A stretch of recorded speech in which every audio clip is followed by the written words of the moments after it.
Welcome, everybody. This is Jason Cisneros. Welcome to another edition of the Bald Avenger Show. I am the Bald Avenger, also known as the Tattooed Guru, the purveyor of all things common sense, the king of the Misfit Nation, and legend in my own mind, Loren. In my own mind.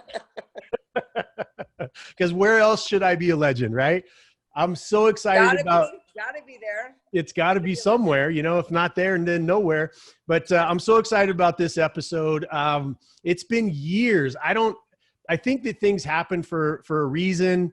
This is one of the most influential people in my lifetime. And we're going to get into how that is and why that is. And I know she's that for a lot of people. I'm going to reserve the right to feel special about it, but but at the end of the day, you're going to find out some amazing things about this amazing woman. She's worked with Tony Robbins. I mean, this is a starting point to work for Tony Robbins with him for about 30 years. And one of the programs that she runs is Life Mastery. And that's the program where her and I crossed paths. And it happened to be in Vieques, Puerto Rico, right after a massive hurricane, right? And what a fitting, what a fitting, I know. Yeah.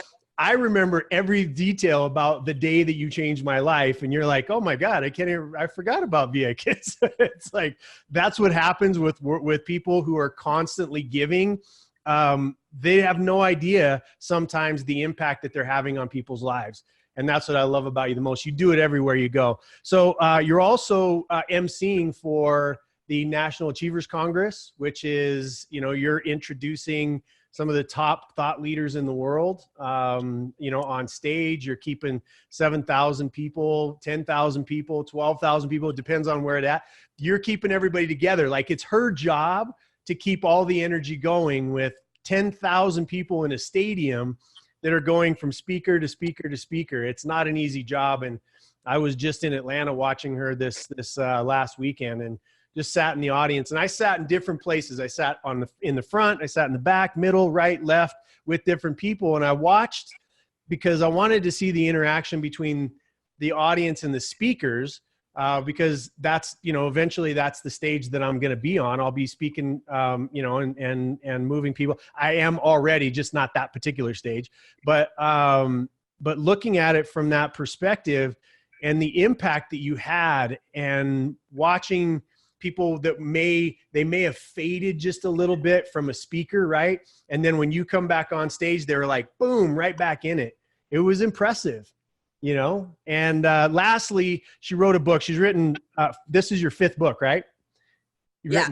So this is your fifth book, and it's called Courage to Raise a Gentleman. And I want to talk about that a little bit. Your pride and joy, I know your children, and you know, and you have some amazing kids. What they're doing in the world has been phenomenal, and watching them, you know, watching you raise them and watching them become adults. And it's been really, really amazing. But, so welcome to the show. Thank you, Jason. VAKs. Oh my, you know, I wasn't even supposed to be at that event. Is that right? Yeah. But I decided at the last minute to go to the event and help kind of co-lead that Life Mastery. So interesting. Yeah. I was just talking to Heidi, my best friend, about that event, and how that event changed her life too. So sitting in those rocking chairs, I don't know if you remember there, and just sitting in their rocking chairs having those amazing conversations. There must be something very special about VAKs. So it was a life changer. I mean, you know, a lot of people, you don't even know some of the story about what happened to get to have me actually be at that event. You know, I was, you know, a little bit about my story. I was homeless. My adopted father, blah, blah, blah, blah, blah, all that stuff. And ended up homeless. And I actually sold some drugs to go to Tony's UPW. Right. And then I went there, and I had a pocket full, I had a wallet full of old credit cards that were absolutely no good, but it kept me tethered to reality. You know what I mean? Like, it was just a reminder that at some point in time, I had some credit. Somebody believed in me, you know, at the time. Well, I ended up going to that event and leaving it. And in order to meet Tony Robbins that day, you had to go to the back of the room, and you had to sign up for Mastery University. And I had about $12 left, right? After the drug deal and getting to the event and paying for the hotel and all that kind of shit, right? So I had $12 left. Oh, there's your family. There's the kids. Sorry. I love it. Calling back. Oh yeah. Well, anyway, it flashed your kids. So that was good. So everybody got to see him. So anyway, so I ran to the back of the room, and it was back when they had the, where they were just taking the impressions of the credit card instead of swiping it and taking it out of your card. And I gave them a bad credit card. And I said, put it all on this, just because I wanted to meet Tony. So yeah, because back then we would do that. People could do a picture with Tony, like the first 100 people would. That's right. And they get a picture with Tony. Exactly. And so I was one of those 100 people, and had an experience and interaction with him, which, again, wasn't big to him. I got a chance to talk to him. We were on a private plane on the way down to do an undercover rescue of these girls, Tony and I and the team.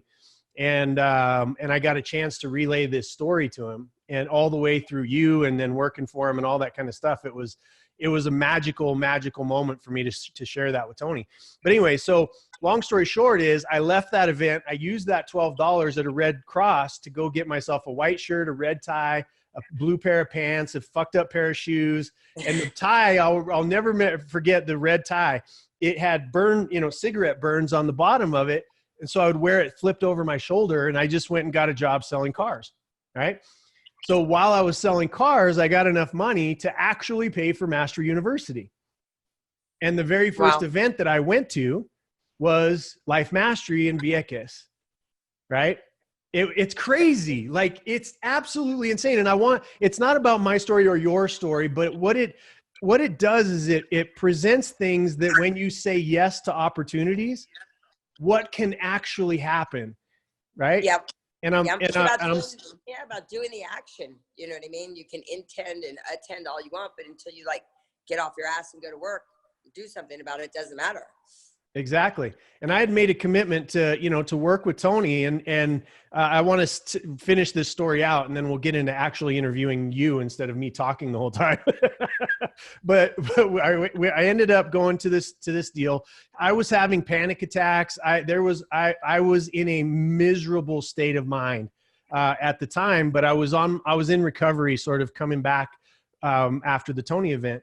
So ended up going through your program. And I think it was night 3 after not eating for 3 days, because we do, I don't want to ruin it for anybody going to Life Mastery, but we ended up going to dinner, and we were sitting at a long table, and you were at the head of the table, and I was over to your right hand side. And you said, hey, tell me your story. Some people around here are telling me about you. Tell me your story. And I told you, and I said, look, I'm trying to go to work. I want to work for Tony just to pay him back, not necessarily to become, a speaker. I didn't want to become a speaker at the time. I was deathly afraid of it, but I wanted a job with him. And you were like, okay, cool. And you picked up the phone. It was no thought to you at all. You picked up the phone, and I don't know whether it was Tony or Gene that you called. It doesn't matter to me, but you said, boom. And you put your hand over the thing, and you said, okay, I've got you an interview that you can go, and it's for the speaker position. And I'm like, I don't want to say, I'm not a speaker, and you looked at me without taking a breath, and you said, don't be a pussy. Do you want the job or don't you? I remember that. And I was shocked. I mean, there's a couple of reasons why I was shocked. Nobody talks to me that way, number one. And number two, I was being a pussy. Like I was operating in fear. The rest of the story is I ended up going, I got the job, I became one of the top speakers, and it's just, there's been on and on and on and on. It's transformed my life. And then I was at Date with Destiny 4 or 5 years ago. I don't know if you remember this either. And I was participating for I think it was the 3rd or 4th time I'd done Date with Destiny. And I see you walking up to this little exercise, and I see you looking at me, and I'm like, what is she doing? And you came up to me again, and you said, Jason, you're not playing full out. And I'm like, fuck. Like, why are you following me around and calling me out in those moments where I need to step up? And so I tell both of those stories to say thank you for the life that I live. My children thank you. My family thanks you. I thank you. There's nothing I could do to ever repay you for what you've done for my life, but I will spend the rest of my life trying to. Anything you need, anytime, anywhere. Oh, you're so sweet. You make me cry. Thanks a lot. I'm holding my back a little bit. Messed up. Thanks so much, but I don't have much out of it. But I do, it's interesting. I do remember those. I know exactly when it was when I came up to you, and it was the integration part. And the integration part is when you have to share your values and what you no longer will stand for. And the reason why that's such an important exercise for me is I remembered it was easy for me to convince people when I did the exercise. Right. And I knew, and that was like, I did that program back in 1990 when there were maybe 50 people in the room. But I remember like, oh yeah, okay, let's move on. And I'm like, I didn't really get it. Like I convinced them, but I didn't feel it in me. And I watched you, and I think that sometimes that we know when we're playing at our very best, when we're giving it our all. And I was like, I'm not, I'm the kind of girl that I'll kick you in the butt and I'll hug you at the same time. And some people like it and some people don't, Yeah. But I knew that I know your standards. I know what you stand for. I know your mission. I know what this is really about for you. And I wasn't willing to cheat you. Yeah. Right. I mean, I have some people that I don't want to hear that. It's like I started a podcast recently. It's called Get Real and Stay True. And I started off the intro and I said, look, how many of you are sick and tired of hearing what people, what you want to hear versus what you need to hear. And I think for me, that's really, the truth is all, my whole thing is about staying true. And I always ask myself every day, am I staying true to who I am? And I knew that in that moment for you, you weren't. So, but then you were there that for me too. I mean, when I went through my divorce, I remember exactly where I was standing and we were there and I was stressed skinny. I kind of liked that for a little bit. That was kind of fun. But we were standing outside at the Los Angeles Convention Center. Do you remember that? I do. And we were just outside talking, with regards to, and you're like, anything that you need. And, like, I'm here for you. And I really knew it. I knew that you were there for me. And I think that our friendship, we can go by for months or years and that we can really pick up where we left off. So for sure. I'm grateful for you. Well, I love you very, very much. And I just wanted everybody to understand before you start talking, how much weight comes, for everybody that knows the shit that I do, this is where it all started. And so I just want to say thank you. And so talk to us a little bit about what mission you're on right now. What are you working on? What type of people are you looking for? And it's interesting. The Bald Avenger audience is primarily female. It's very heavy, like 75% actually female, and they're powerhouses, And so this is another reason why I was very excited for you to come on, because you are the epitome of a powerhouse woman that still lives in her femininity and doesn't sacrifice, right? You don't sacrifice. So, yeah. So talk a little bit about that. What are you working on? What do you get? What advice do you give them? Well, maybe I should start back a little bit, as well too. I remember that when we were teaching Life Master, we actually launched the program. Tony and Sage asked us to launch the program. So back in 2001, Tony was doing a big event in Hawaii every year. And when September 2001, we were doing the program. And what happened was we couldn't get some of the speakers in, obviously, because 9/11, it was, that time we were in Kona, couldn't get some of the speakers in. So they brought them in via satellite. And after the program, Tony was like, well, I've got a resort in Fiji. I've got great speakers. I have some people that I really trust. And he asked me to move to Fiji. I know most people go, oh, poor you, but it's living on a rock, just like that. So I love it. Amazing. But we were teaching 36 programs a year. And back then they were 6-day programs. So a group would come in, we'd fall in love with those people, then they'd leave, and then another group would come in. And we were doing that literally 36 weeks a year. Wow. With 2 little kids. It wasn't much quality time. We were the kind of pioneers. This was before like colonics and juicing and smoothies and all that was cool, right? This was like when it was definitely not so cool. So we were sent to the Ann Wigmore Institute, which is pretty much, if people have tried everything, that's their last resort. She's the person that kind of pioneered wheatgrass. She went there for 3 weeks. And we saw miracles for people. I went and got certified in nutritional therapy. I went certified and got every crazy thing I got certified in. It was crazy back then. Today it's cool. Right. Anyway, we moved to Fiji, and I loved the program. I fell in love with people. I mean, I think that, you know, when people say, oh, they want to be a speaker, or they want to do this, or they want to do that, the only thing that works is immersion, right? I mean, that going out there and just doing it, whether it's talking to your kids' class. I go in and speak to my daughter's class all the time. They want to learn like nutrition tips, so I teach them basics.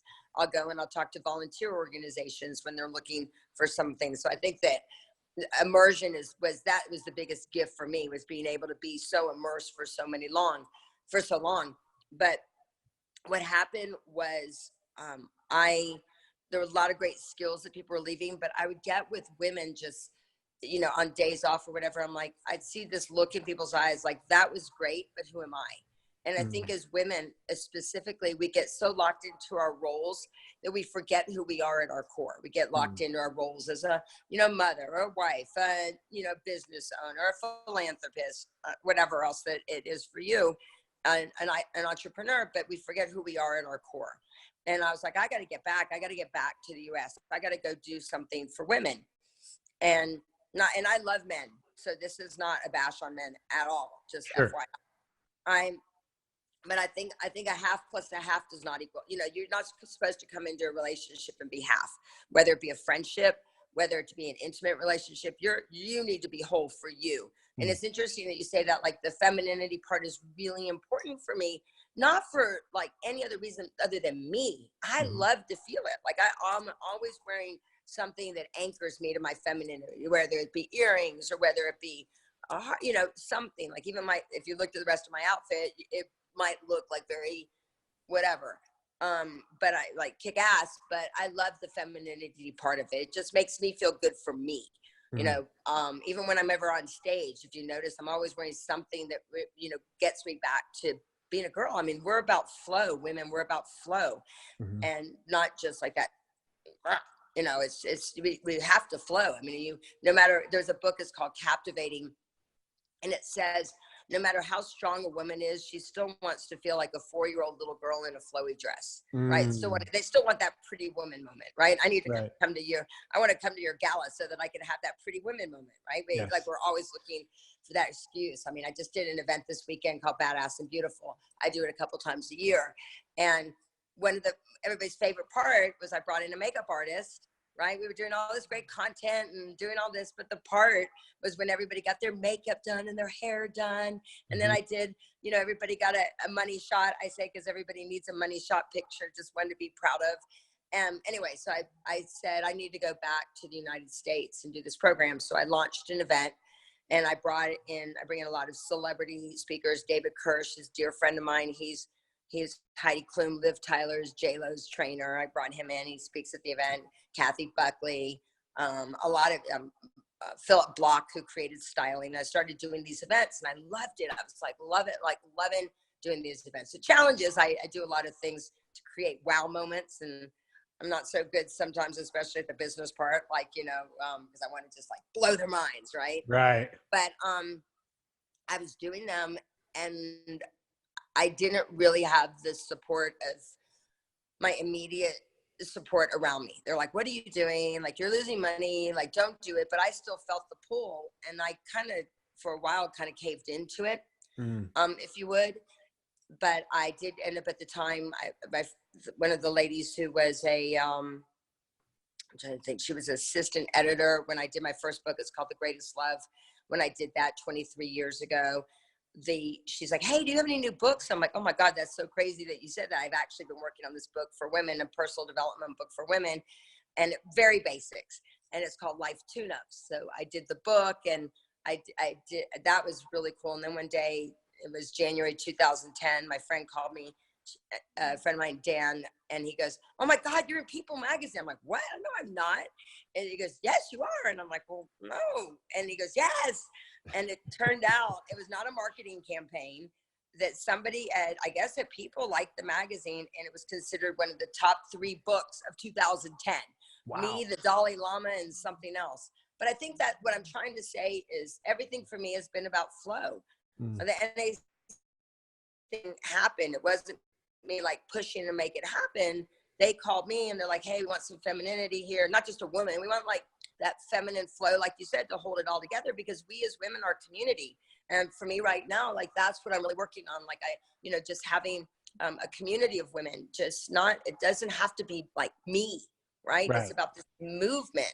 And I'm pretty misfit too. I mean, my life has definitely not been so interesting. I mean, I'm from Asheville, North Carolina. I'm a little Jewish girl from Asheville, North Carolina. When I grew up in Asheville, it was very difficult. It's very different than the way that it is today. I mean, there were parts of, our town that didn't allow Black people to live, Jewish people to live, Catholic people to live. I mean, I'm sure, I don't think there were any Mormons there, but I'm sure it was very different. And so that was hard. And what was hard about it was nobody, like you couldn't like look outside and make a judgment about me, but I felt it on the inside, like I heard on the inside. So I always did kind of feel like a misfit, if you would.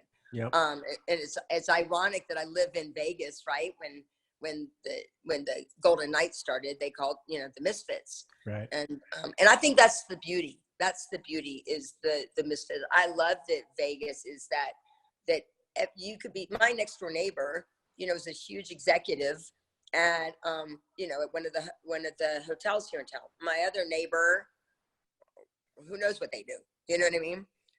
And nobody cares. Right. And I think that's the beauty that we need to get back to, is just like love people for who they are, not what they are.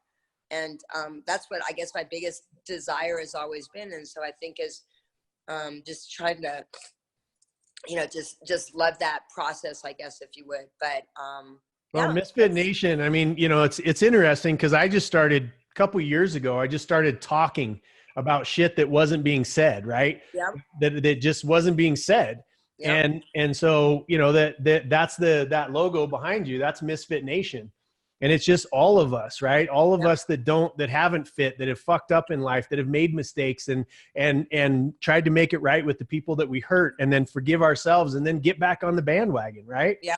Right. So I love that. I mean, that's all of us, though, if we have the courage to do that, right? Like if we really were honest with ourselves, and how freeing, you're making me cry, how freeing that it is. I remember when you heard me share at NAC, I mean, my plan was I went to high school, and then I wanted to get a scholarship because my parents worked so hard. My dad was an optometrist, and I knew I wasn't getting an academic scholarship for sure.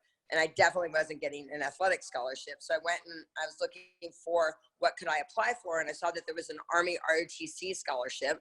And I'm like, that was more like community service, like character and, grades or whatever. And I was the first girl from Western North Carolina ever to get an Army ROTC scholarship. And I looked around, and I was on my way to Chapel Hill because I was a journalism major, but Chapel Hill at the time didn't offer the scholarship. So I was looking for other schools. I ended up going to the University of Georgia. And back then, that was 1984. I'll be 54 in a couple months. And that was when CNN was first starting off. And I was actually offered, you saw when we were at the Georgia World Congress Center. And, there's that part where you wonder, like, is that story like really true that like I was telling? Like you start questioning your own story. And I went across the street just to see if I could remember if my story was true or not, I guess. And I went and I sat there in the lobby, and I'm like, oh my God, it was true. Like it was true. Holy shit, And I sat there. The reason I say that is I sat there and I went back to that time when I had an interview with the guy. I was going to be hired by CNN to be a correspondent. And 1984, like I said. And I was like, back then at the University of Georgia, that was your goal, right? Like that was it. And I remember sitting there going, holy shit, if I say yes to this, back then, just, they offered $12,000 a year. Right. And I was talking to Ziggy, and she goes, 12,000. I worked at Headline News, and I only made 10,000 a year. And your rent was still $750 to $1,000 a month. So anyway, I went and I remember that day. I'm like, if I take this job, I'm just going to get into that whole get ready, go to work, get up at 3 a.m, you have to fight the traffic in Atlanta, you know, do all of this stuff. I go, I'll never get out of here. I'll never, ever get out of here. And that was kind of, and I'm like, I'm not taking it. Wow. And I moved to Colorado and did what any good college graduate would do to make her parents proud. And I moved to Colorado and got my doctorate of waitressing degree. Right. And so I've always kind of been that misfit, you know, I've been that misfit, and for me, I've always had to follow my heart. And once again, it comes back to that question about staying true to yourself. And you asked about women. I think that's specifically for women, really getting back and staying true to what feels right for you. Because I think that we get in like, I want to make everybody happy. You know, where they say the fastest way to, you know, being miserable is to try to make everybody happy all the time. And I definitely was in that stage. And it's when, you know, you ask me, I'm very grateful for my time, you know, working with Robins. But I also knew that that gave me roots, but I needed wings to fly. And I knew that I had a mission to do too. So I'm very proud of the fact that, you know, when I was there, I gave it all, you know, helped create the volunteer the crew program. I did every kind of the logistics, everything from planning the one-day events to being a facilitator for, you know, like I said, for 18 years of, you know, being a facilitator for Life Mastery to whatever it is, being a trainer. That gave me roots, but I needed to fly. I mean, it does no good unless you're going to go out there and really implement everything that you've learned. And that's really what you're doing as well. And I think that's the biggest compliment that I could pay is like, how can I take this and do it where authentically, you know, unapologetically doing it my way. But also, like I said, building a community, because that's what matters. And I can see for you as well, that's really what matters as well. It is. And all, there's so much value in what you just said, and having the foresight. I mean, most people would be like, holy shit, CNN, they would jump, right? They would jump at it. And for you to have, and that's always been like, when I observe you, you're so centered. And I know that, you know, shit comes along, right? It's those storms. And you say everybody's a misfit. I really think there's two types of people. There's misfits, which are the ones that admit all of their shit, right? And even if it's just to themselves, because so many people are running around, they don't admit it to themselves. They just think, oh, blah, blah, blah. You know, and the other crowd is douchebags. And that's people who are trying, you know, they're legitimately, they know they're causing harm and they keep doing it. Right. But that can happen in lots of different ways. You know, it's interesting. I'm sitting on my floor at my house because my daughter's getting ready for school. And I took one of our houses that we own, and instead of I wanted to turn my house back into a sanctuary, because like every freaking room was becoming another room, right? Like one of my Joss's room, now that he lives in New York, became the podcast room, right? The landing became the office. The garage, God bless it, you know, became like every kind of storage of AV equipment and books, and even at a fulfillment center and like shirts and this and that. My poor husband, he just was like, he's a dude that wants his space. Like he wants his cave.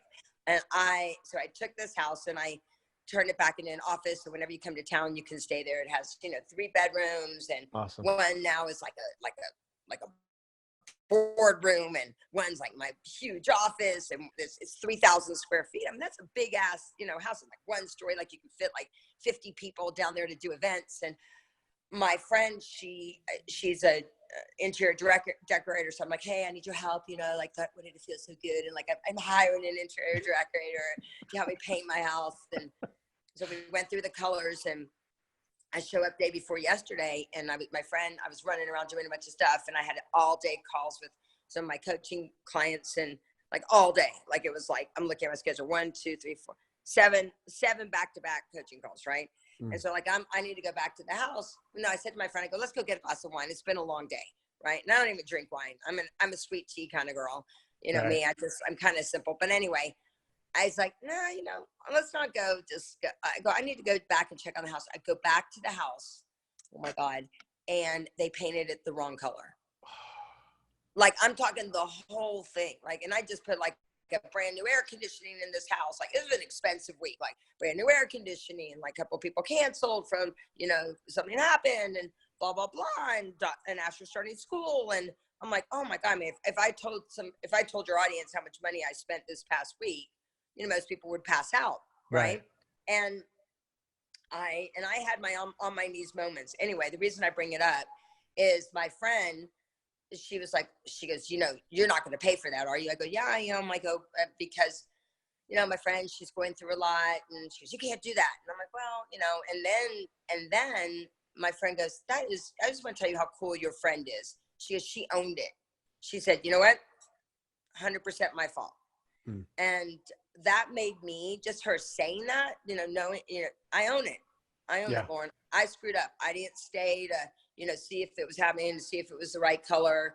And I'm like, you know what? That's worth the extra money that was going to cost me. Right. I love that, Loren. That is such a great message, because so many people, you know, and this is a great message for anybody that may be carrying around resentment for other people, right? That when you just own your own shit, because no matter what, it's your responsibility. I remember on those fucking trampolines, right? At in Vieques, you know, look, just all of the different exercises that we'd go through on those little rebounders and resetting stuff. I was holding a lot of resentment, and that was making me sick. You know what I mean? It was making me sick. And so many people that are like, you know, I think about how many people in your life, oh, Loren this, and Jason, you know, in my life, Jason that, and blah, blah, blah. Well, at the end of the day, we have to own our own shit and realize that it's the person in the mirror that has the most influence over our own life. That is, you know, if I could ring a bell right now, that's what I would say. Like I say, most people, this is my kind of like thing, as after teaching life mastery for so long, maybe because I talk about shit all the time, is I think that most people are emotionally constipated. Right. They're just like hanging on and hanging on and hanging on and making everybody wrong and like this and that, instead of just going, you know what? Take total responsibility for it. I take total 100% responsibility for my marriage not working out the first time. 100%. You know, I didn't understand love languages. Like, I guess his was physical touch, mine was quality time. So anytime he thought he was doing what he needed to support me, he'd be like, go do your thing. And I'm like, but I want to be with, I want somebody to want to be with me. Right. So my husband now, who is kind of hilarious because you guys look a lot alike, is he's a badass, by the way. I met him at baggage claim.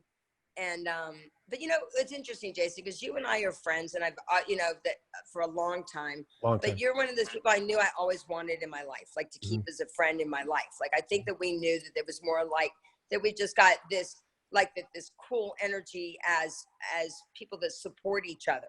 Forever bond. It's a forever bond. Right. Like, it's like my mom's father would say, you can be a good pot and you can be a good top, but that doesn't mean you're meant to be together. Right. So I think that people have to realize, like, at what level is, you know, are these friendships? It doesn't mean that like that we have a cool kind of support kind of chemistry with each other. Right. Like, it doesn't like, everything doesn't have to be one or the other way. Like, oh my gosh, you can't, like, so anyway, what I was saying was that I totally forgot about what I was saying.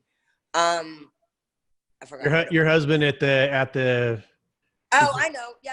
So we talked about, when I met him, I was still doing my thing, traveling about 175 days a year on the road, as I still do. And he travels a lot as well. And one day he got really upset with me. And he goes, "You're going on the road again?" He goes, and I'm like, "Babe." And I go, "You know, this is my life. You know that this is just what I do." And he goes, "Would you rather say I didn't miss you?" Wow. Like, oh my God, like, that's a whole big difference. He goes, "Of course I know that's what you do, Loren. Of course I know that that's what it is. But would you rather not say that I'm going to miss you? I like being with you." So it was kind of the pre-frame of that made it a whole different experience. Whereas, you know, and I know my kid's dad, his intention was good, but it was like, it felt like he was saying, just go do your thing. And I'm like, no, I want you to want to say you're going to miss me. Right. I think that's interesting. Yeah. Right. So I love that. So talk a little bit about, you know, it's interesting because the world that, like, there's business, and then there's the speaker world, And the speaker world really is, for you and for me, is not about us, right? No. It's about building a platform and an audience and supporting and impacting more people. I think if there was another way to do it, you and I would choose that. Yeah. Because that world is full of people who really don't want anybody else in their space to succeed, right? It's an interesting interplay with when they're on the stage. It's like, I want, I'm here for you, but it's really anybody else coming up, right? So talk a little bit about the platform and your philanthropy and really the legacy, because I know that's one of the things you and I have in common is we're really, the things that happen on a day-to-day basis don't bother us as much as it does other people, because we know we're playing the long game. Yeah, absolutely. I think that is huge right now, because I think people are like, it's not happening fast enough. Like why is it not happening fast enough? And why am I not getting paid this and that? And why are people like signing up for this and that? I think the thing that I'm most proud of is I've been in the trenches for 30 years, right? I can't tell you how many interventions, when the person that wrote the foreword to my book, that I asked to write the foreword to my book, is one of my favorite people, and that's Bob Proctor. And Bob Proctor, it was so funny, I was sitting in my office, I'm sitting on the floor, and like I'm having a conversation with Bob Proctor because I'm moving my office and moving the stuff, and Bob's like, I'm so proud of you. I've always thought you were like one of the best in our industries, and in our industry. And I said, Bob, I owe you a huge apology. I said, there was this part of me for so long. I was like, oh, I got this, man. I don't freaking need I don't need like all that experience. I don't need to have all the intervention. I got this. Like I'm good, whatever. And then I was like, oh my God. Like now when I think about my life, most of my, if you even hear when I speak, most of my presentations are stories about other people that I've had, nothing even about me, right? Like a couple things maybe that just to edify myself so that people know I've like done the work, but so many of the stories are lessons I've learned from other people. Right. And I got to feel his smile through the phone. You know what I mean? And I think Bob just had his birthday. I think he's 84. Wow. And I just love the man because he's still out there doing the do, just FYI, because he's another guy. Yeah, he's another guy, just like we were saying. He doesn't mind the light hitting other people. Matter of fact, he reflects it, like that. He reflects it back onto people. And there's two types of people out on stages today: the ones that are absorbing all the fucking light, or the ones that are reflecting it back on the people that they want to support and lift up. Yeah, and that's Bob, because I remember when I wrote my first book, and that was, like I said, 23 years ago, and your average person wasn't ready. I mean, it's really cool now because it's great that there's so many ways that you can do books now. It's awesome. Like, and I remember when I wrote my first book, and it was published by a major publisher, and I was with Bob. I was planning an event for him. It was when what's her name? Laurel Langmeyer was just getting started. Right. And I remember it was here at a place called the Tuscany or Alexis Park or something like that. And I remember saying to Bob, I'm like, Bob, I don't get it. Like, why aren't people excited for me? Like, if my friend wrote a book, I'd be excited about it and I want to share it, with everybody. And he looked at me, I'll never forget. And he goes, Loren, it's not that they're not excited for you. They're afraid that you're going to leave them behind. And you're going to find a whole new group of people. Right. If I could drop a microphone right now, I would, but it's on a really nice, sturdy arm because they're afraid of losing you. Wow. That's powerful. Yeah. And so I was like, oh my, like that was one of the best lessons for me to learn early on. It was like, oh, okay, I got it. And he goes, because you're going to be, they're going to be growing. You're going to feel like them. And then I remember when I was at that event, and like I said, I was the logistics person at that event. And he goes, come here, Loren, come here. And he was doing this, I think they do it now at CEO space. I think it was kind of Bob's thing that you would sit at different tables and you're supposed to share your resources. Right. Because as you know, we always talk about the person that's most resourceful always wins. That's why I love the NAC event, honestly. Yeah. Is because I don't know if you saw how I framed day 2, because today, the first day we talked about mindset, but mindset is theory. It's theory and it's great. I mean, you need it. But you need a vehicle to do it. That's why network marketing is so cool for a lot of people as choices, is because it's a vehicle. If you don't have money to invest to do certain things like that you need, but you want to get started on something. I remember who was it? I'm trying to think who it was. I apologize. I'm trying to think who it was.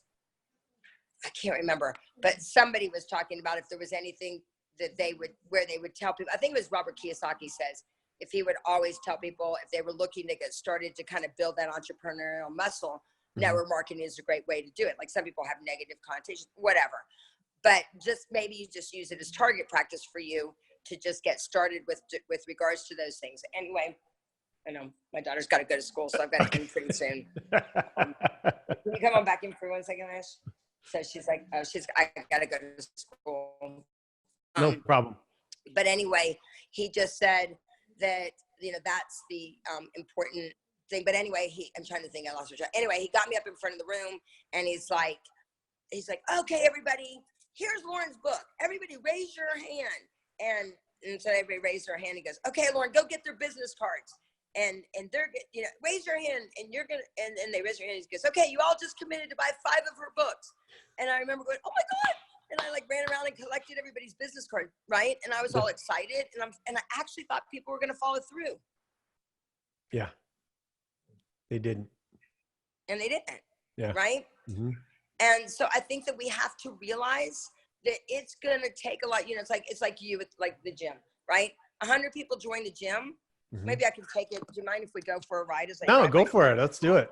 Okay. So, I think it's like the gym, right? 100 people join the gym, but 85% of those people, they pay for their membership, but then they never go to the gym. They drive by the gym, right? And then there's like the 10% of them go a couple times a week. And then there's 5%ers like you. Like I heard you this morning at freaking 3:45 in the morning, right? And you're out and walking and doing the do. So I think that what people have to realize is that this is life. This is real life right now. We're doing real life as we're doing this call. Flexibility. People have that not say you think people might support you. You have to find your inner circle of people that are like really there for you and are really going to do, and it's a sorting process. It's a sorting process. I don't know about you, but how many people you've gone through to find your team that you have now. It's frustrating. It's hard. It is not easy. Mm-mm. People make it look all easy. It is not easy. Well, I think, and that's part of the. But it's always if we want to see things, right? Yeah. So I think that there's the Wayne Dyer quote. There's the Wayne Dyer quote. Sorry if I keep talking. I'm going to put myself on in a second, but the.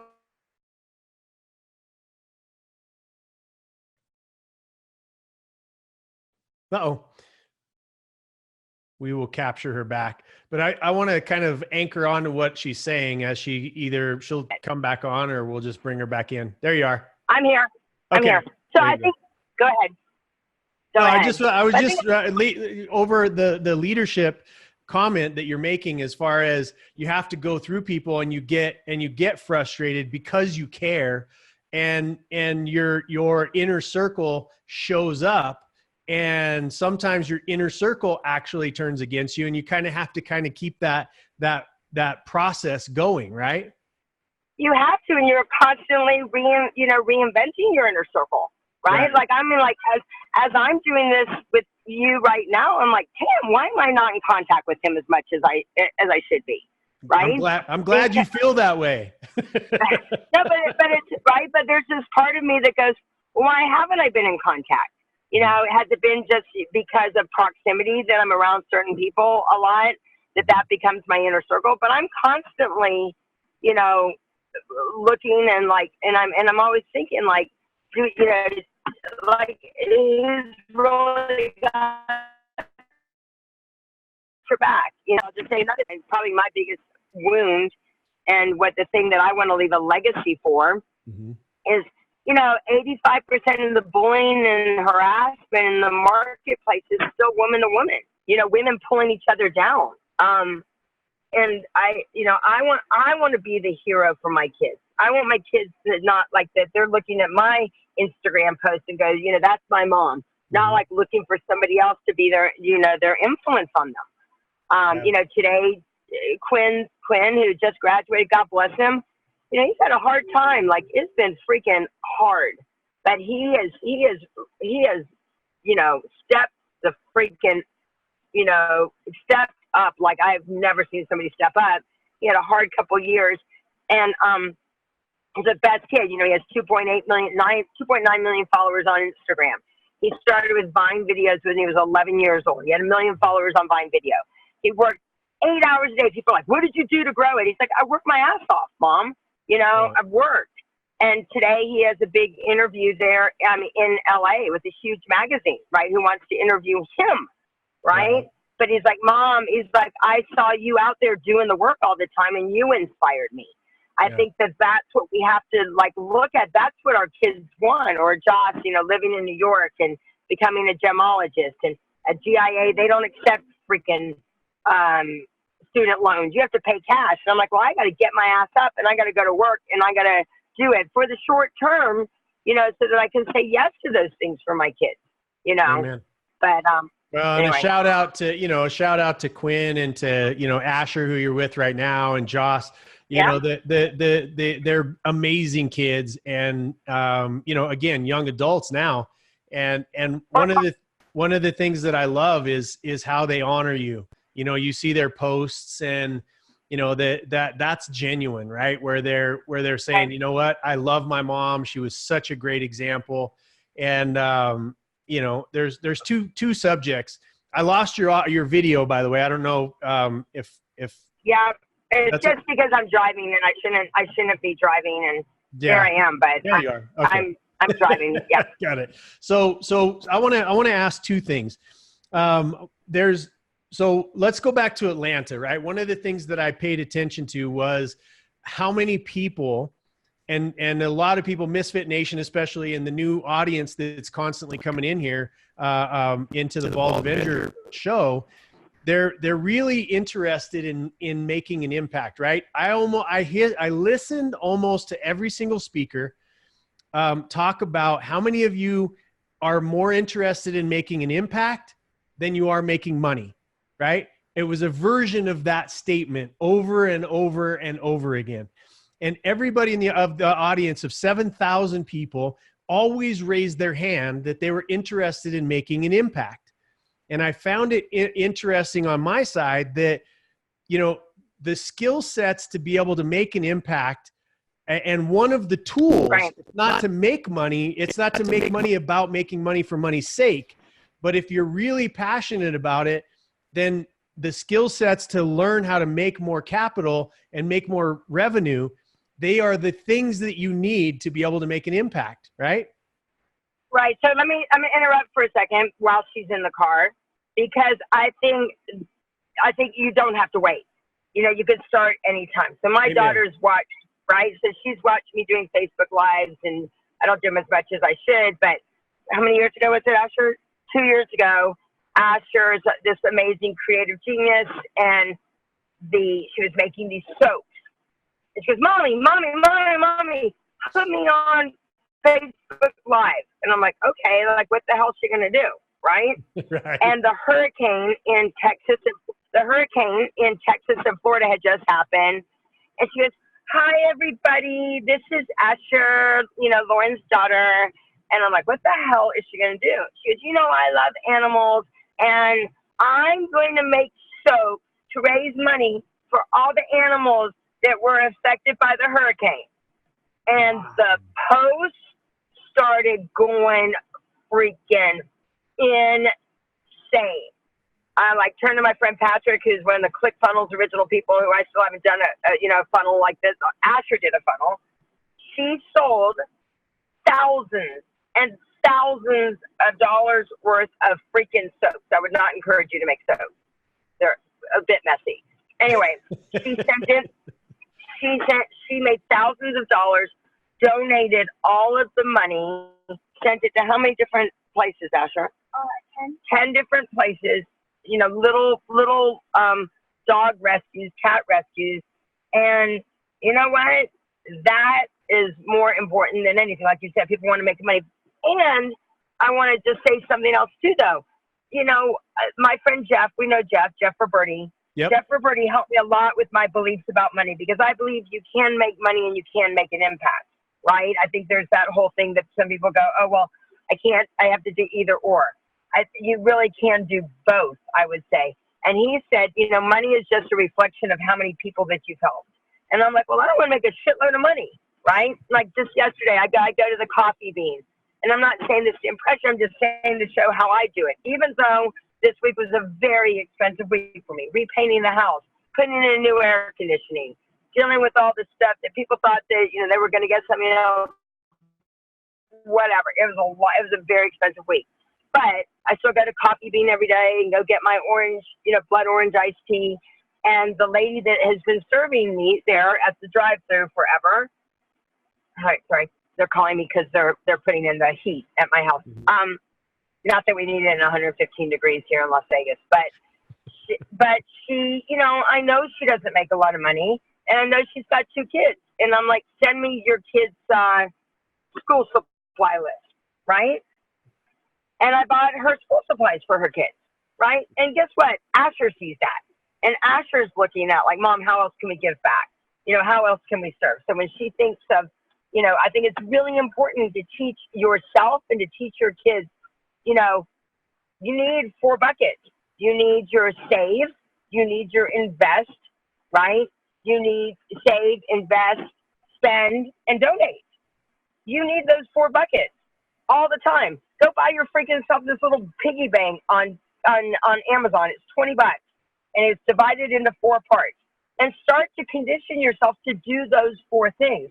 So yes, I think all of the speakers that we all want to, we do want to make a huge impact. And I think that we don't need to say that, money is just a tool that's going to help you make a bigger impact. Like, honestly, I'm going to be real honest. Like, if I had, I make a bigger impact too, but I have a little bit more money, right? To be able to do. I have like a lot of things right now that I want to do, right? But I'm going to need to either like take a big breath and invest and do some more scary things. Like, that's how I created everything. Like friggin' another mortgage on a house. Like I really wanted that, right? But to turn it into my office, but to give my husband quality time and to have a sacred space for my family again, and to have it when my friends come to town, they can stay at this house. It's all worth it. It's all where you're, as they say, where focus goes, energy flows, right? Well, but I think it's I believe in that. I mean, my belief is that it takes both, and what happened in my life was, and that happened right around the time that you were calling me out at Date with Destiny. That was the time when I really started throwing myself into philanthropy. And, there's 2 things that needed to happen for me to really make the impact that I wanted to save the underage little boys and girls, to feed 1 billion, right? To do the a new dawn for domestic violence. That takes a tremendous amount of resources called cash, to do those things. And so that lit me on fire. I'm still lit on. I mean, there's no way in my lifetime that those 3 issues, well, maybe, I'm a little bit unreasonable. Maybe we can impact them to a point where they disappear. But that's where I throw my time, my energy, my issues.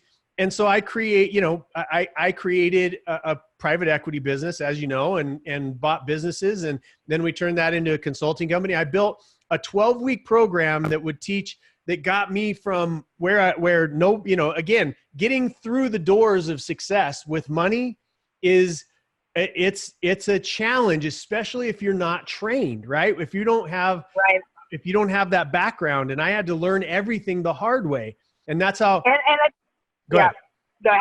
No, and I was going to say, I think that for lots of people, and I'll just do, I've never considered I need more business savvy people in my life, because look, for my whole life, I've been a great independent contractor, and I'm a badass independent contractor, and I've been a great employee. Yeah. So I think that most people that are going into entrepreneurship without that, as they're going in as a skilled employee or as an independent contractor. Most people, if you talk to, have not owned a business, right? So they need people like you. I need you. Like, I'm freaking going to get off the call and be like, dude, I need some help, right? It's true. I mean, and I think that we all have to realize that the goal is not to become independent. That is like, it's kind of like that. That's like, I remember somebody was sharing at the NAC, like the lowest standard you could ever have is perfection, right? That's the lowest standard you could ever have. And being independent, I freaking don't want to be independent. I want to be interdependent. I want relationships. I want where like your win is my win, where my win is your win. That's what we're here to do. Like we're here to like help each other rise and to do all of those great things. And I, you know, like if you're great at business, I love I don't know if you remember, there's a it's called the Wealth Dynamics Profile by Roger Hamilton. Mm-hmm. And it talks about like everybody has their different pathway to wealth. But like, I'm just like you, I want to like, you know, my 53rd birthday last year, I made 5,300 backpacks, you know, that say I am a blessing, you know, so start. Can you hear me? Yes, I can. The thing that Mark Victor Hansen said many, many years ago when the recession happened, you know, was unfortunately the first thing that people cut when the recession happened was contribution, was giving back, right? Mm-hmm. He said you should always tithe first, like always tithe first. When I spoke to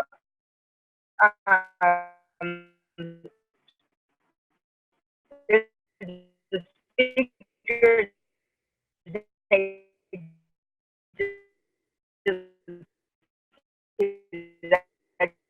just started working on profit. And you know, I'm about to drive by, I had my on my knees moments, you know, when I was like, oh, Jesus, God, I don't know if I can handle this. You know, I lost everything. I'd gone through my divorce. My house was $1 million. It sold for $304,000. I had to pay $45,000 to get out of it. All the money I'd saved for my kids, I went through all of it to pay for all for my daughter. You know, they were all going to different private schools. Me in the pawn shop got to know each other really well, right? And so there's on your knees moments, but I never caught contribution, ever. I never ever cut giving back, right? Whether it be money, time, resources. If you want to be influential, like look, I just shared with you. How did I meet Tony Robbins? It was 1989. I was doing a job that I liked. You know, I thought it was the job. I was the winner circle girl at Del Mar, and I was planning the events, and I was doing sports marketing. But the part of me that was missing was fulfillment. And my parents raised me with very strong contribution values. My dad was in the Lions Club for 52 years. We delivered brooms and light bulbs and sold whatever the hell that it was. And so contribution, and that's the part that was missing for me. And then November 1989, I ended up in a big house in Del Mar, and everybody had a big ass house in Del Mar. This one just happened to be in the shape of a castle, right? There were 25 people there, and we ended up, and it's where I met my kid's dad, and they're like, do you know where you are? I'm like, I don't know. I'm at some dude's house, like in Del Mar. Like, yeah, here's the Robbins Research International. I'm like, whatever. And then though, I met people that their values were about contribution, right? You know, and giving back. It doesn't take that much. You got to do like not when I have this. Schools, let me just talk about schools. I know that schools, you guys, I'm driving past my daughter's old school. We all thought that they were giving I live in Nevada, and we all thought that they were, the money that was going for the pot was going to go to the school system. It didn't. It's sitting in some fund. I remember this time last year going up to her principal. I'm like, what's up? And she goes, I just lost 2 teachers. We don't have the money, right, to pay for these teachers, like, you know, or to go buy some school supplies for a classroom, you know, go do it. It's not going to cost you. It'll fill the emotional revenue much bigger than the bite of buying a couple $100 worth of school supplies. Really? Like, you know, and then you'll get addicted to it. But like as a speaker, I guess like for me, I'm always, if I was sharing from the stage, I'd probably be sharing exactly how I am right now with you. Right? Yes. Like this isn't like how you see me in my house is how you see me on stage, is how you see me freaking like how we are right now. And I think that's what we have to get to. It's about being real and authentic and raw and just like, and I was just listening to Gary Vee's podcast. I listen to him every day. but he was, Gary Vee was sharing about what he was saying. He says, you know, share what you really resonate with, what you like you, it's your passion, right? And that's what it is. I mean, I believe, you know, I know it's a hot topic now. It's always been my hot topic. Not that there's any new information out there. It's just delivered different ways. But my passion has always been how you start your day and how you end the day is the most important thing that you can do. I start my day with my I am statements. You know, I start my day with my 5-minute prayer with God. You know, I spend time with my dogs. I spend time with this. You know, I do my, you know, my rebounding. I do all of those type of things. And that becomes my rocket fuel for me, right? It's just like, it's my identity piece for me. And I don't do that for anybody else other than me. I figure if I'm going to put premium fuel in this freaking Audi A8, I better sure as hell be putting premium fuel in my head, and I better be putting premium fuel in my body, right? Because I got a freaking Maserati here, right? I love that. Well, so both of them, I think that, because I want to honor your time, and there's one That's thing. Okay. Now that my daughter's gone, now we can just keep going. We could just go all day, huh? So one of the things that you know, in tying that together with what you do, how you do it, giving a little bit, because we tied up, like we do a lot of philanthropy. When I very first started, to your point, right? When I very first started, it was like $100 to a shelter, right, for abused women. That was the first thing I did. And in 2018, we raised $3 million for the 3 different areas that I'm passionate about, right? 3 million. Wow.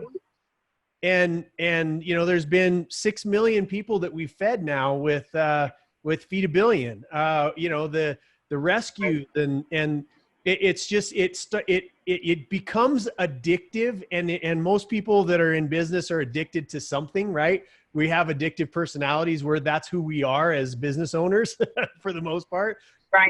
We share that in common. And so getting addicted to the right things. I always say, you know, what I determined to do after I went bankrupt my 3rd time was to never go bankrupt again. It was too painful, right? It was too painful. And it caused me to go through a crash. And that's what led me to you, right? And to Tony and that whole pathway. So I'm sort of glad it happened. Thank God for that bankruptcy. Yeah, thank God for that bankruptcy. Right. But I never wanted to do it again. And so I determined while I was on the road, like, you know, I determined I wanted to become a master of business. And now that I'm there, and there's always something to learn, obviously, but there's a huge piece of it that's giving back. And there's a huge piece of it that you've got to stop buying the easy way out, right? There's no fucking magic. Amen. Amen. Yeah. But why would you want, you know, I'll share something.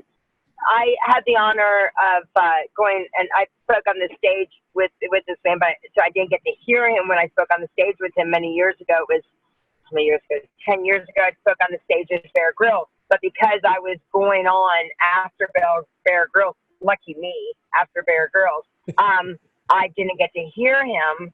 So I did get to hear him just recently in Barcelona. And Bear Grylls was saying when he climbed Mount Everest, first of all, he didn't do it alone.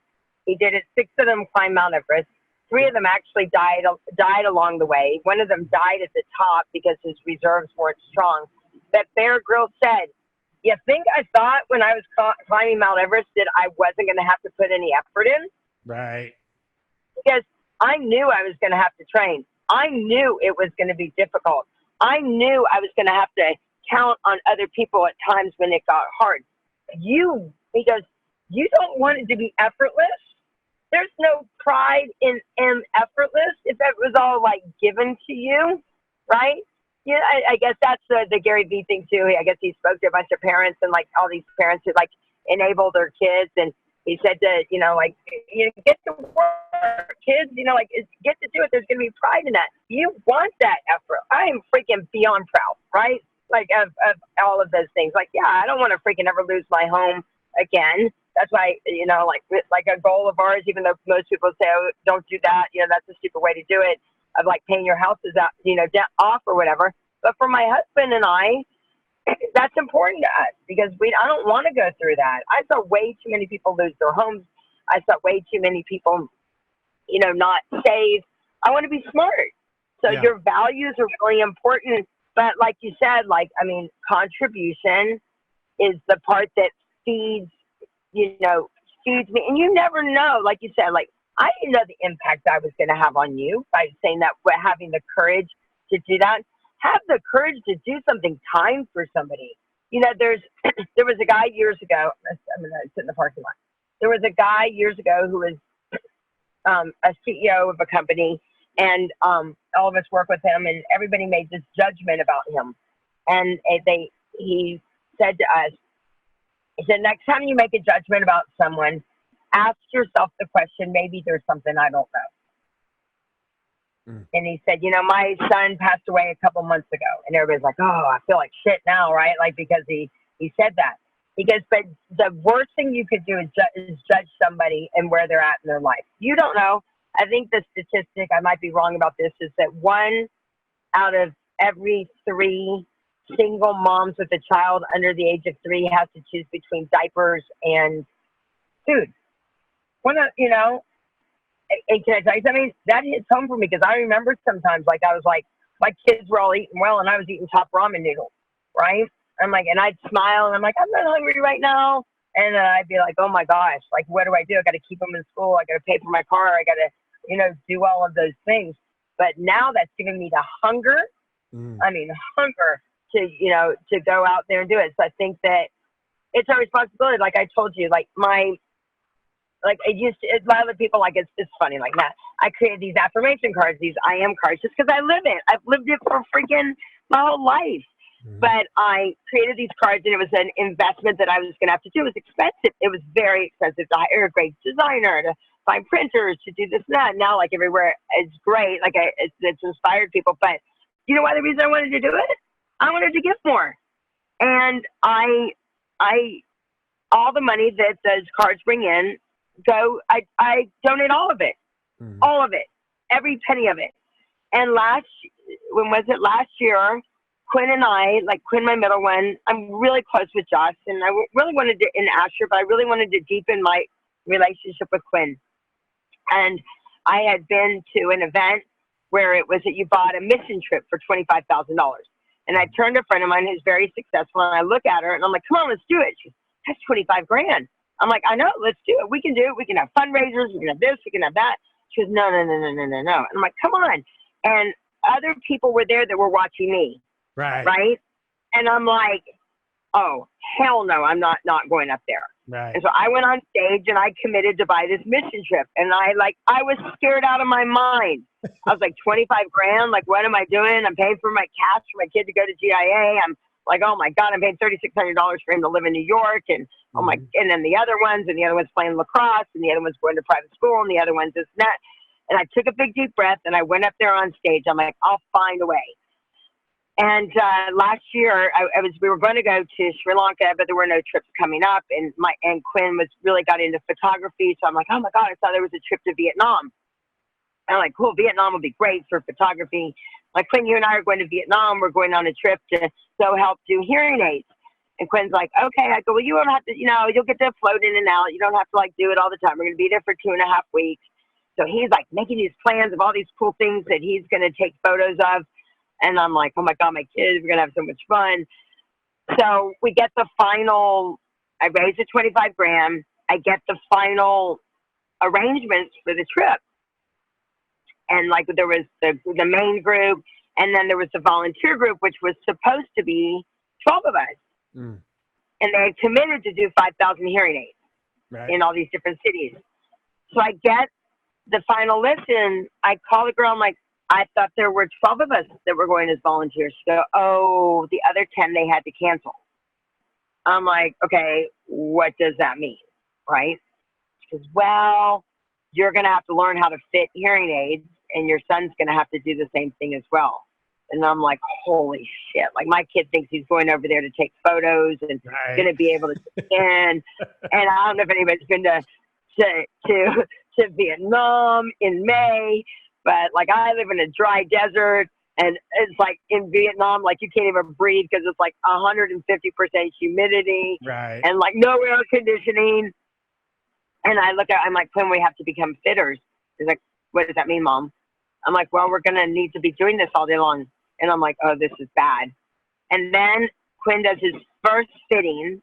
It's this little lady. I wish I had the picture to show you. And she looks at, she is the first time she had, heard anything from him. She grabs his face.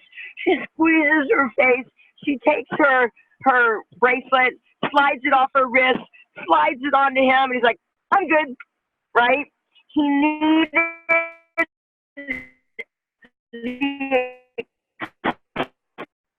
experience.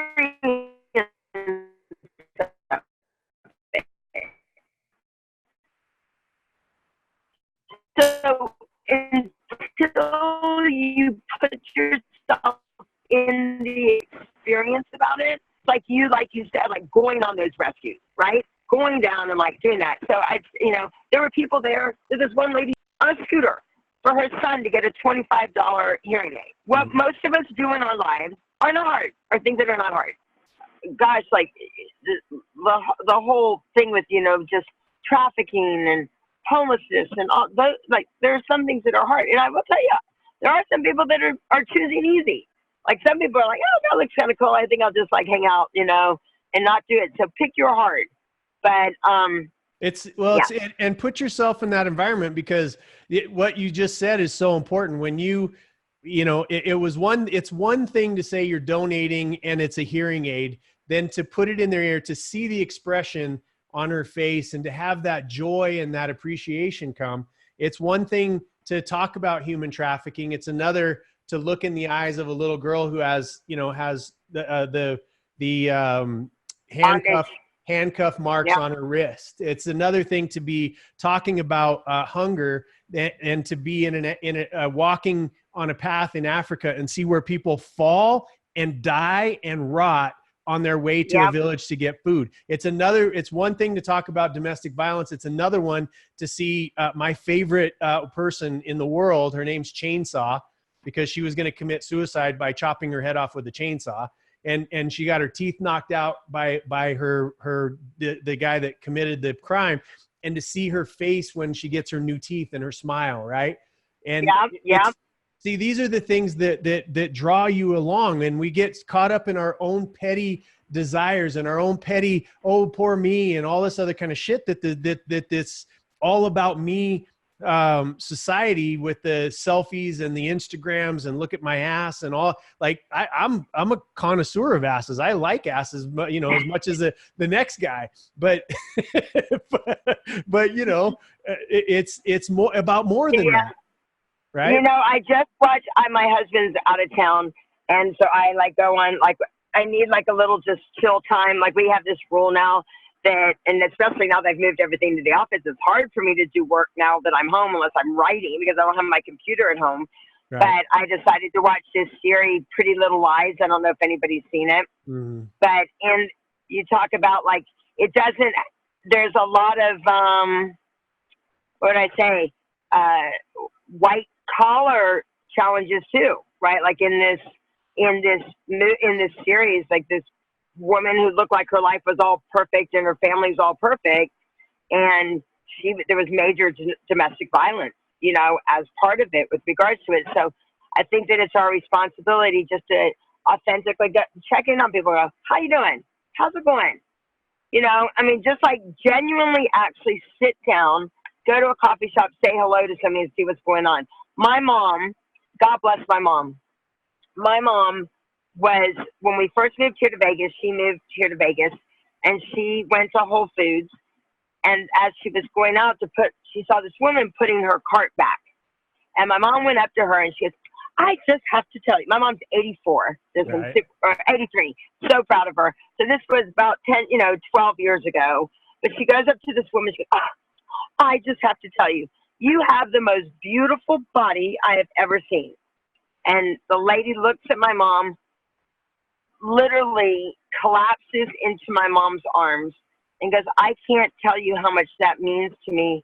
She goes, my son died a month ago and I haven't been out of the house. Today was the first day that I've been out of the house. And one thing, my mom just saying one thing. So my mom hands me this, and the lady hands my mom this little card, like a little flip card. And on the outside were these 3 mountains, and it says, "Be kind." My mom, and it has a little red tie. My mom goes, "Oh, Loren, this looks like something you'd like," kind of like that, like giving back type of thing.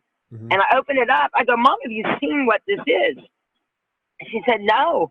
I go, "Mom, that lady shared with you that her son died. Well, what happened was he drew those 3 mountains, and inside was a gift card for $5 from Cold Stone. And it was for the valet guys. Everybody was tipping the valets. Well, it was for the valet guys. Anytime someone was nice to everybody else, every time that someone was nice to the valet guys, they would give people this gift card." Mm. And his name was Josh. The kid's name was Josh. And it was called Be Kind Like Josh. So it started as just this small little Be Kind here in Las Vegas thing. Now every school in Las Vegas has you can earn a bracelet, the Be Kind bracelet. And they're in, I think, 4 different countries, and there's schools after it, because one woman took her pain and wanted to create a legacy for her son. And Pepsi funds it now. But her outcome wasn't I think I go back to the whole speaker thing. Her whole thing wasn't, "I'm creating a foundation, so they with my name on it." It was to do the right thing. Schwarzkopf always says, do the right thing every doggone day of your life. Yep. I don't think you and I go out there. Somebody sent me a text and "What do I need to do to get on the stage?" And they said, "I don't know, dude." I'm they contacted me, right? Whenever it's that point of when you're pushing, mm-hmm. things don't happen. You gotta love the flow. You've got to show, if any person from the NAC were to show up, say, "I want to see your house and see if you're really living." I'm "Great, come on over. Mm-hmm. Here's what it is. I do my block times. I do a big manifestation class that will be on November the 3rd, right? I'm I am the best at that. I don't mean to be arrogant. I am the freaking best. I have 2 walls in my new office that are all my boards from the past, just from the past 10 years. I have 30 years of them, but I'm the best at it. I know I am. And I freaking live it, man, and I can teach it. But I think that it goes back to, are you living your truth? And if not, what do you need to do to really make that happen? What do you need to what story do you need to give up? I love Kathy Buckley shared, it's all about your beliefs. Yes. But it's also about committing to those beliefs, right? Mm-hmm. And deciding I'm going to freaking live it, man.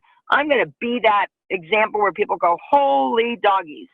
There is no doubt. They don't have to wonder. They're "I'm just going to be there because I know that you're going to speak your truth." Right. So as a speaker, go, if you have kids, go offer to go speak to the kids, go offer to speak to the teachers, go offer to speak to the PTA, go out there and I still do it. I do it. I'm not just telling you to go do it. I do it. The first thing I did when my daughter's in school, I was "Look, whatever you need me to do, here's what I do. Use me." So get your ego out of the way and think about how you can really serve. Amen. It's exactly the right message. I remember the first time I made money in my life, and then lost it. Everybody ditched me. You know what I mean? Because they all fucking disappeared. And then the second time, I could give a shit about impressing anybody. I could care less. And it's more, and now I have genuine friends. I have genuine relationships. I have people that would take a bullet for me, and I have people that I would take a bullet for.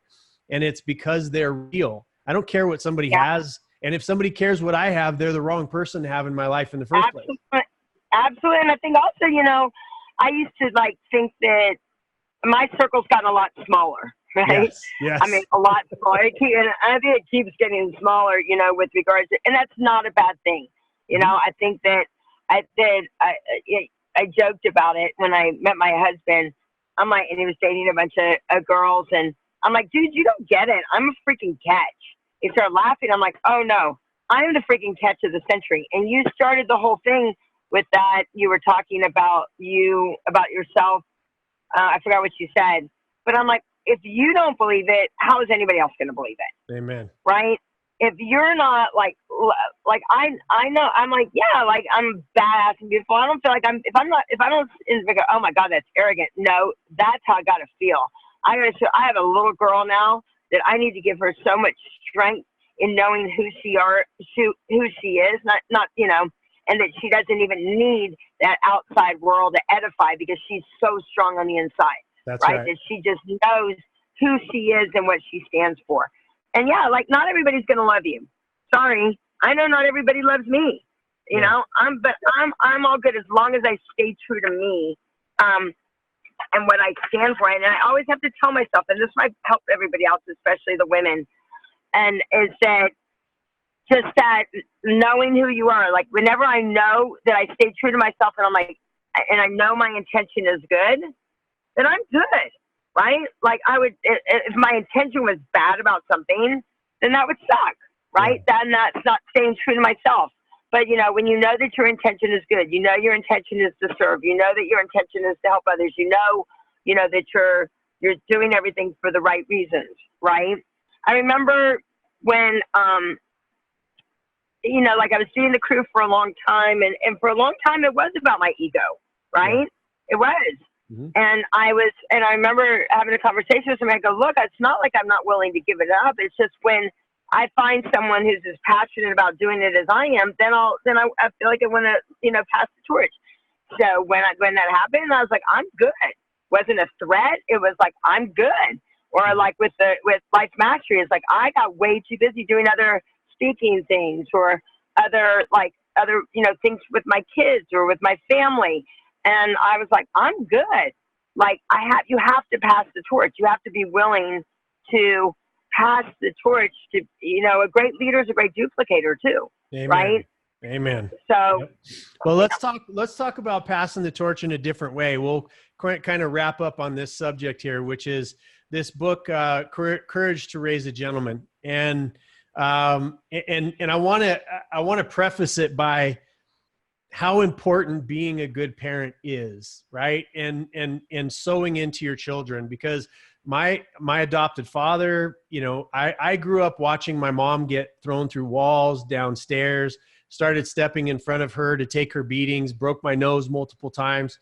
And his way of looking at the world, right, was what was being fed into me. That's why I ended up being a drug dealer when I was younger. That's why I have a scar across my chest from getting stabbed in the chest. It's why I got shot in the leg. It's why I had a death wish when I was younger, because I just wanted to go out taking as many cops with me as I possibly could. Right. And that all came because, and there was two sides of it. I had my grandfather, who was an amazing human being. And then I had my adopted father, and I had those two inputs, right, was essentially it. My grandfather I would get the shit beat out of me and get locked in my room because my face would be so beat up, and he would come in and kidnap me, and he would take me out, you know, and we would go camping. Like literally he would kidnap me and get me away from that as long as we possibly could. And I remember as I came out of that, like I would be locked in my room and be healing. And I had one book in there, it was the Bible, right? And I didn't read it like from a religious perspective. I read it as a series of stories. And, and so when I got stabbed in the chest, the minute that the knife went into my chest, a scripture popped into my head. It was the sins of the father. My first son had been born that week. And it popped into my head, the sins of the father. I quit all of that at that moment. And I had to learn from that point forward what being a good man was, right? And learning those things, it took me into my mid-20s, Loren, to get basics, you know, to get into of earning, you know, my very first business, going out when the guy didn't pay me because I couldn't pay my people, right? I couldn't pay, and going out and threatening his life, right? And being told by a police officer who loved me and cared about me at that time, Jason, you got to stop this shit. That's not what a good man does. That's not what a person in my mid-20s, Loren. And so this book courage to raise a gentleman is so massively important. And the men that have sown into my life, Tony is one of them. And, and the people that have sown into my life to teach me those lessons about what it means to be a good man. I want you to kind of talk about the book, and I want you to talk about, some of those perspectives that you've laid down. And I think it's based around Joss, right? Your relationship with Joss and Quinn. Yeah. I think it started because of my dad, because when my dad passed away 14 years ago, and at my dad's funeral, there's a guy, a doctor, his name was Dr. Bilbrey, and he said, your dad was the ultimate gentleman. And I'm like, oh my God, like that's what it was, for me. And it's funny because like when I was writing the book, I'm like, it's pretty simple, right? Like it's pretty simple about like what those principles are, whether it be for a gentleman or for anyone. Right. It's doing the right thing, right? Like if you see someone who needs you, just help. I'm 5'2". I'm barely 5'2". Right. I remember once when I was pregnant with Asher, and I was like, I asked somebody to help me with my suitcase, and they kind of rolled their eyes at me. And I'm like, look, I'm 2.5 months pregnant. I don't want to have to lift my suitcase. And they're like, oh, okay. And so it's like, for me, I'm like, shit, that sucks, man. That sucks that I have to say, oh, I'm 2.5 months pregnant. Can you pick my suitcase up for me to help me? And I think that if there's anything that we could do right now, it's to help people just really do the right thing. One, there's a respect for yourself. Like I love, and call me old fashioned, I love that you're dressed up to do your show. Mm-hmm. That's not for anybody else other than you respecting yourself, mm-hmm. right? There's a respect for self. It's like you feel good. Like I've seen you in that tuxedo. I think guys like to get dressed up as much as girls do. I know that you guys won't admit it sometimes. My heroes were gangsters, so I've always wanted to grow up to be a pinstripe, to wear pinstripes. No, I know, but there's a sense of confidence. There's a sense of and it's not, but it's that feeling, like I said, it's not like the bow ties, it's not, but like I was saying before, like I dress the way that I do for me, not for anybody else. I do it because it makes me feel good. It makes me feel that like and I'm sure some people might be like, oh, whatever. Like, I'm sure some people might not like what I'm about to say, but I don't really give a shit. I'm glad that I've moved my, office out of my house. Mm-hmm. I'm glad that I'm not taking my daughter to school other than like today, but because I'm moving some more things into the office. But normally I freaking get dressed up and I freaking go to work. And my daughter sees that I walk out of the house, dressed and ready to go. And you know what? When I was working at my house, I still got dressed up for me. Because when I showed up on calls and people were expecting me to give them great coaching or me to give them like rules to this and that, I was like, yeah, like I'm wearing something nice. I feel good about me. I've got my, got my hair done. I've got like people are like, oh, you go get your hair done even though you work at home. So for me, right? Mm-hmm. It's not for anybody else other than me. So I think one is respect for self, right? I saw that, and I literally just talked about this on a Facebook Live the other day, where people are like, they're to a place now where like, oh, I want to wear t-shirts and jeans, which is fine for them, right? It was like the whole thing was brought because Zuckerberg dressed that way. Well, fine. That's cool. I like to wear a suit, right? I love, when I'm on stage, especially like I have two modes. I'm either in workout gear or I'm in a suit. There's no in between, right? Yeah. And so it's not, if you want to, there's two things. Dress for how you want to dress and how you feel good about yourself, right? Number one. And the other side of it is there's this big thing going around. Oh, people in suits work for people in jeans and t-shirts. Bullshit.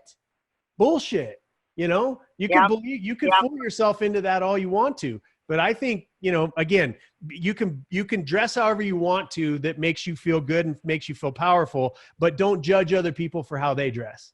I agree. And like mine is either I have two. I should put that workout one in there. That would be really smart for me. But I get on my Peloton. Mine is I get on my Peloton. It's like 5 feet from my bed. I'm like, if I can't get my ass on that bike, and do that, I'll do it for then I got a big problem, right? So mine is that I'll go and I'll work out on my Peloton because it doesn't matter what I'm wearing because nobody can see me other than me. Right. Sometimes we won't even talk about some things I wear on it. But hang on a second. But my husband's calling me. But there's that. But mine is then I go. I'll work out. I'll do that. Then I go. Sorry, my husband's calling. Then I will go and I get dressed for the day. Yeah. Right. I get dressed for the day, and if it's and I do. We know that I wear my Swarovski crystal boots. But that and my jeans but I'll wear something like nice and feel good, like in my top, like something feminine, girly. It just makes me feel good. But I feel like I look. Yeah, this is how a CEO or of my life dresses. My life. You were on stage. I remember in Atlanta, you on stage in that blue outfit. Damn. Yeah.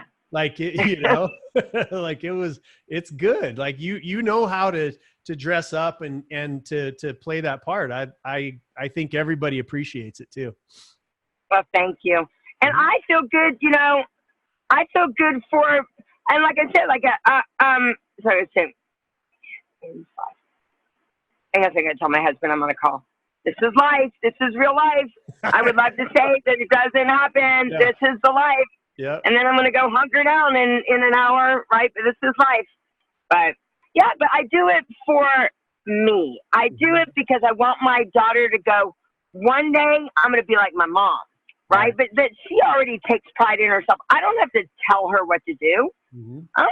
Or my kids what to do.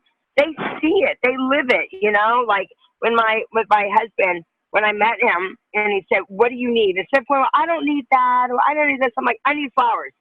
And he goes, what do you mean? Every Friday I need flowers. And guess what? For the past 8 years that we've been together, I've gotten flowers every Friday. And it doesn't have to be a huge bouquet. It could be a picture of a flower while he's on the road. It could be, drew me something. But I think really saying what you need. And it's just the fact that, and that's for like me. I buy myself flowers, right? I buy, I'll do that. But like, I didn't do buying that lady's school supplies for her.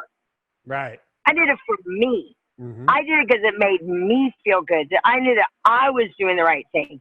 I didn't do the freaking that project even. I did it because I knew. There's an Irma Bombeck quote, and it says, "At the end of my life, I hope that I'll just slide into heaven because I know that God will have used every bit of talent that He gave me." Right? I love that. I love that. And part of like everybody's got an angle, right? When your angle is genuine and when your angle is to serve, people are like, why did you build a 12-week program when you don't have to do anything like that for business owners, right? It's an angle. The angle is to help good people make more money and so they have more time so they can do more good, right? I have an angle. Right. When I help somebody make $5 million, who do you think I go to when we need 20 grand to go rescue, 15, 20 little girls in a foreign country? Who do you think I call? When it's time to go fill up the boats to go feed people in Africa, who do you think I call? The people that I've made wealthy. You know what I mean? Yeah. Yeah. So it's an angle. That's my angle. Well, I know your husband. I'm not one that wants to fuck with your husband trying to get a hold of you at all. So, cause he's a semi. You don't want to fuck with my husband. Oh, yeah. He's a semi badass or 100% badass. But you'll have to tell him thank you. And the gentleman, and the gentleman. He's a total like he's helped me set those. He's exactly what I needed. I said when I met a guy I was going to meet like a guy who like is into personal development and football and he's going to want to like go to like pony events with me and he's going to want to, do all of these like contribution stuff, probably someone like you, Jason, and then I met him. But then I knew that, like I would kill someone like that. Like we would probably like it'd be like we're like, and I met him and like he's Israeli and he drinks Jameson and was smoking cigars and didn't like college football. And I'm like, but our values were the same. Right. And I knew that when our values, and I knew that he was a good man. What I loved about him is, even though his daughter was a teenager and didn't want to see him every month, you know, as much as he traveled, he still made it a priority. And I know you do this as well, that to go see his daughter, right? So he does the right thing. And that's what was important. So that be careful of like saying, well, that's not my type of person, you know. So now, guess what? Now he eats what I do. He's been to events. He loves events, you know, but, but he also has helped me set boundaries, because otherwise I could just keep going and working and doing all of that too. And he's like, no, family time, this, that. And I'm like, okay, I got it. And so he's helped me become a better person. And he lets me be a girl, man. He lets me be a girl. He doesn't have to come and like, he knows what I do on stage. He knows what it is. But then when I'm with him, he wants me as a girl. He doesn't need me to bring home the warrior, right? Like, it's like, I leave that. Well, shout out to him. I know all your posts and whatnot. He's a good man, and he takes good care of you. And I have a lot of respect for him. So big shout out to him. So, all right, well, let's wrap it up. You know, I think that this has been fantastic. This is why I was excited to talk to you, because you're an amazing human being. There, nothing but value falls off your lips, and you know, between the technology and all this other kind of stuff, it worked out perfectly. So thank you for giving me so much of your time for the audience. Honor. How is it easiest to get a hold of you? And we'll put all of this up on you know, all the different iHeart radios and all that kind of stuff. But how is the easiest way to get a hold of you, to start following you, to watch some of the things that you're doing? Well, I'd love everybody to follow the podcast. I've just gotten started with that. I was planning on starting it years ago, and I finally did it. I sat my ass down and did it. I had a great coach to help me to do that. What's the name of it? Podcast called Get Real and Stay True. Get real and stay true. Yeah. We'll have to have you on, obviously. Obviously. And then I have my son on. I have my friend who was Taylor Swift's agent on, David Kirsch. I've got some really cool people. And then I'll be doing some other value-added things. But so I'd love that. And then they could go to my website. You'll see all about the contribution things that we do. And I'm on Instagram as I am Loren, Loren Lahav. And and Facebook, Loren Lahav. Awesome. So that's it. Again, thanks for your time. And also just everybody everybody needs to know that if they do see something on the site, I'll give you a code. We'll just do it so that if they order anything, they get 20% off. So nice. They'll make sure that happens too. Okay. That's awesome. Thank you for that. All right. Well, I adore you. I love you. I appreciate you. Again, one of my favorite people, one of my heroes in life. And thank you for spending time with me and being everything that you are. And look forward to seeing you at the next event. Sounds good. Thank you. And remember, everybody, stay true. Bye. Stay true. Bye.